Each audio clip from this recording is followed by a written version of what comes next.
மதிப்புக்குரிய மாண்புமிகு முதலமைச்சர்களே, அனைவருக்கும் வணக்கம்.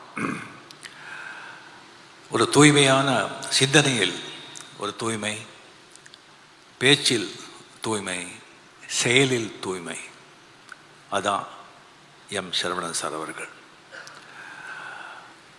முதல்ல நான் 75 அவர்கள் ஷூட்டிங்கு ஏவிஎம் ஸ்டூடியோவில் ஷூட்டிங் பண்ணிகிட்ருக்கோம். அப்போ ஒரு பெரியவர் முன்னாலே போயிட்டுருக்காங்க. ஒரு வேஷ்டி, ஒரு ஜுப்பா, ஒரு துண்டு போட்டு, பின்னால் ஒரு கை கட்டி வெள்ளை ஷர்ட்டு வெள்ளை பேண்ட் போட்டு போயிட்டு இருந்தார். அப்போ கமல் சார் எனக்கு சொன்னார், அவர் தான் ஏவிஎம் செட்டியார் சார், அவர் பின்னாலே போகிறவர் தான் சரவணன் சார் அப்படின்னு சொல்லி. 75 அவரை பார்த்தது, அதுக்கப்புறம் தூரத்துலேருந்து பார்க்கறது தான். அதுக்கப்புறம் 1980 3 முரட்டுக்காலை படம். சரியாக ஏவிஎம் ப்ரொடக்ஷன்ஸ் படங்களை தயாரித்து 8 வருஷங்கள் ஆன பிறகு மறுபடியும் இண்டஸ்ட்ரிக்கு வந்த படம். அந்த முரட்டுக்காலை படத்தில் என்ன ஹீரோவாக புக் பண்ணியிருந்தாங்க. அது ஏவிஎம் செட்டியார்கள் சொன்னது அப்படின்னு சொல்லி நான் கேள்விப்பட்டேன். அப்போ சரவணன் சார் ஆஃபீஸில் நேராக அவரை சந்தித்தேன். அந்த ஒரு ஆஃபீஸ் அவ்வளோ க்ளீன், அவ்வளோ நீட், வெல் டெக்கர்ட், அந்த மாதிரி ஒரு வைப்ரண்ட், ஒரு பாசிட்டிவிட்டி. நானும் எத்தனையோ அரசியல்வாதிங்க ஆஃபீஸுக்கெல்லாம் போயிருக்கேன், மல்டி பில்லியனியர் இண்டஸ்ட்ரியல் ஆஃபீஸுக்கெல்லாம் போயிருக்கேன். அந்த மாதிரி நான் ஆஃபீஸ் நான் பார்த்ததே கிடையாது. அந்த ஆஃபீஸில் போனவங்களுக்கெல்லாம் தெரியும் எப்படி இருக்கும் சரவணன் சார் ஆஃபீஸ் அப்படின்னு சொல்லிட்டு. அவர் கூட நான் கம்பெனியில் 11 படம் பண்ணியிருக்கேன். 9 படம் எஸ்பி முத்துராமனோடவே பண்ணியிருக்கேன்.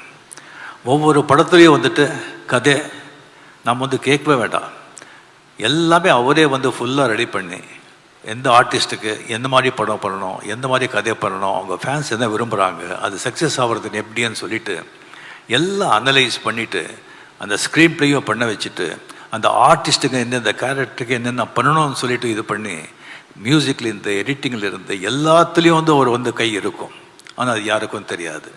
எப்படி இந்த கண்ணன் மகாபாரத குருஷேத்திர யுத்தத்தில் எந்த ஆயுதமும் வேண்டாமல் ரதத்திலே உக்காந்துட்டு எப்படி ஜெயிச்சானோ அந்த மாதிரி ஒரு ஆஃபீஸில் உக்காந்துட்டு எல்லா படத்தையும் ஜெயிக்க வைப்பார், எல்லா படத்தையும் வெற்றி படமாக்குறாரு.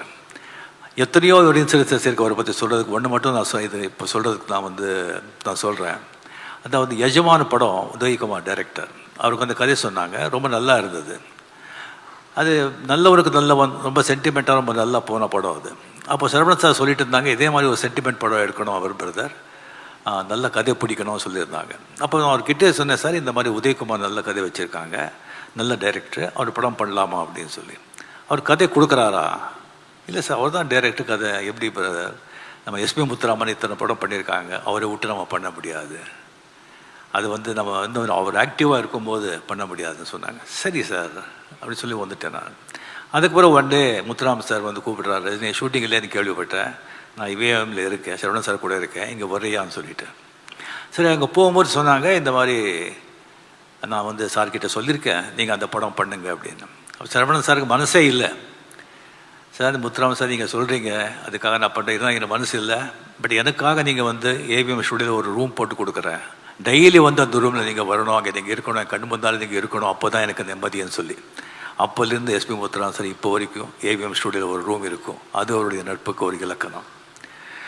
அவர் எனக்கு சினிமா மட்டும் இல்லை, ஒரு தனிப்பட்ட முறையிலே எவ்வளோ ஹெல்ப் பண்ணியிருக்காங்க. ஒரு வாட்டி இங்கேயே குடம்பாக்கத்தில் ராகவேந்திர மண்டபம் கட்டியிருக்கேன். அங்கே சரவணன் சார் போகும்போது இடம் பார்த்துருக்காங்க, எங்கிட்ட கேட்டாங்க, அந்த இடம் ஏன் அப்படியே விட்டுருக்கீங்க? இல்லை அப்படியே இருக்காது, அப்படி காலி இடம் அப்படி விடக்கூடாது, ஏதாவது கட்டணும் அப்படின்னு சொல்லிட்டு அவரே பார்த்து அவர் கண் பார்வையில் அவரே டிசைன் பண்ணி அவரே ஆர்கிடெக்ட் இது பண்ண மண்டபம் அது ராகவேந்திர மண்டபம். அதே மாதிரி வீட்டுக்கு போயஸ் கார்டன் வந்திருந்தாங்க. போயஸ் கார்டன் வீட்டு பக்கத்துலேயே சில கிரவுண்ட்ஸ் இருந்தது. அது சினிமா ஆர்டிஸ்ட் தானே, அது சினிமா படம் எப்படியோ தானாக வருது அப்படின்னு சொல்லிட்டு எல்லா பேர் நினைப்பாங்க.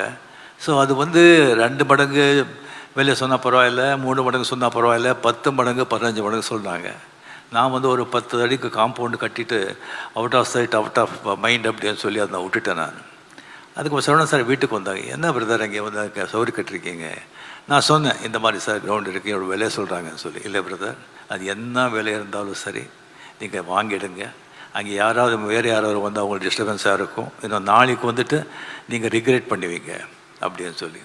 இந்த மாதிரி எவ்வளவோ விஷயங்கள் அதுக்கப்புறம் சிவாஜி படம் பண்ண பிறகு என்கிட்ட சொன்னாங்க, நீங்கள் 90s வந்து 2 வருஷத்துக்கு உடம்பு பண்ணுறீங்க, 3 வருஷத்துக்கு உடம்பு பண்ணுறீங்க, வேண்டாம் பிரதர், வயசு ஆக ஆக பிஸியாக இருக்கணும், ஆக்டிவாக இருக்கணும், உடம்புக்கும் நல்லது மைண்டுக்கும் நல்லது, அட்லீஸ்ட் வருஷத்துக்கு ஒரு படம் பண்ணுங்க அப்படின்னு சொன்னாங்க. அது இப்போவும் நான் அது பண்ணிகிட்ருக்கேன்.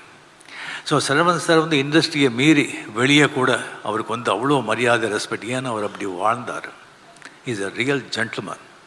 ஈவன் அரசியலில் வந்து எந்த அரசியலும் அவர் சார்ந்தவர் இல்லை, இருந்தாலும் எல்லா அரசியல் கட்சி தலைவர்களும், எம்ஜிஆர் சார் வந்து அவர் ஷரீஃபாக்கி அழக பார்த்தார், ஜெயலலிதா அவர்களும் அவர் மேலே அவ்வளோ மரியாதை, கலைஞர் சார் சரவணன் சார் மேலே எவ்வளோ மரியாதைங்கிறது சொல்லி தீராது.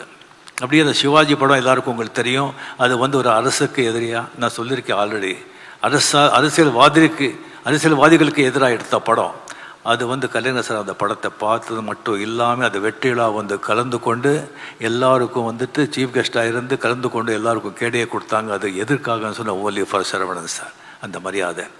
அப்படியே இப்போ ஸ்டாலின் சார், மரியாதைக்குரிய சீஃப் மினிஸ்டர் சார், இங்கே வந்து இவ்வளோ வேலையை விட்டு இங்கே வந்திருக்காங்க அப்படின்னு சொன்னால், சீஃப் மினிஸ்டர் வந்து ஒவ்வொரு நாளும் வந்து விலை மதிக்காத நாட்கள் இருந்தாலும், தேர்தல் நேரம்னு சொன்னால் ஒவ்வொரு நாளும் ஒவ்வொரு மணித்துளியும் ஒவ்வொரு வினாடியும் வந்து விலை மதிக்கவே முடியாது. அந்த மாதிரி இருந்து கூட அது எல்லாத்தையும் விட்டுட்டு இங்கே வந்திருக்காங்க சொன்னால், இங்கே வந்திருக்கிறதுனால வந்து ஒரு 100 ஓட்டு ஒரு ஜாஸ்தி கிடைக்காது. பட் இருந்தால் கூட அவர் இங்கே வந்திருக்காங்க சொன்னால் அது வந்து சரவணன் சாரோட எந்த மாதிரி வாழ்ந்திருக்காங்க எடுத்துக்காட்டு. அட் த சேம் டைம் நம்ம மரியாதைக்குரிய நம்ம சிஎம் அவர்களுக்கு என்ன மாதிரி ஒரு அன்பு பண்பு கொண்டவர், ஒரு உயர்ந்த உள்ளங்கிறதுக்கு ஒரு எடுத்துக்காட்டு. ஸோ நமக்கு வந்து ஒரு அசையாத சொத்து, அசர சொத்து, அசையாத சொத்துன்னு சொல்லுவாங்க. இதில் வந்து ஒரு அசையாத சொத்துக்கு தான் எப்போவுமே விலை ஜாஸ்தி, மதிப்பு ஜாஸ்தி. ஸோ அந்த மாதிரி நம்ம வாழ்க்கையில் வந்துட்டு நம்மளை விரும்புகிறவங்க, நம்ம நலனில் வந்து அக்கறை கொண்டவங்க ஒரு சில பேர் தான் இருப்பாங்க. அவங்கெல்லாம் வந்து அசையாத சொத்துக்கள். அப்படியே வந்து எனக்கு வந்து ஒரு அசையாத சொத்துக்கள் இருந்தாங்க. K Balachander sir, Jo sir, Panchu sir, R. Veerappan sir, Saravanan sir, doctor Kalaignar அவர்கள் தான். அது காலத்தின் சட்டமோ எனக்கு தெரியாது. நமக்கு யார் ரொம்ப விரும்புகிறோமோ, நம்ம யார் ரொம்ப மதிக்கிறோமோ, நம்ம யார் ரொம்ப பிரியமாக இருக்காங்களோ, அது காலம் வந்து சீக்கிரமாக கொண்டு போயிடுறது. அதே மாதிரி ஒவ்வொருத்தரும் விட்டு பிரியும் போது நமக்கு வந்து எவ்வளோ ஒரு பணம், பேர், புகழ், பணம், நல்ல குடும்பம், சொத்து, பிள்ளைங்க இருந்தால் கூட அந்த மாதிரி ஒரு மனிதர்கள் போகும்போது நமக்கு வந்து ஒரு அனாதியாக ஒரு ஃபீலிங் வருது. So Saravanan sir is a great man.